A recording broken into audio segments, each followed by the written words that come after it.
হে দেবী চণ্ডিকা, তোমার পুণ্যস্তব গাথা ঐশ্বর্য, সৌভাগ্য, আরোগ্য, শত্রুহানি ও পরম মোক্ষ লাভের উপায়।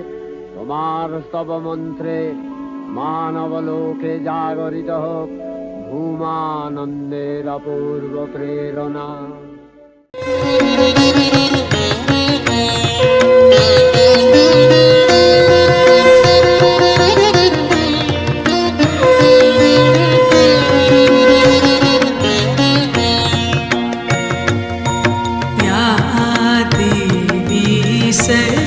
सर्वभूतेषु विष्णुमायेति शक्तिता नमस्तस्यै नमस्तस्यै। দেখা হয়েছিল জানি না কবে কোথায়।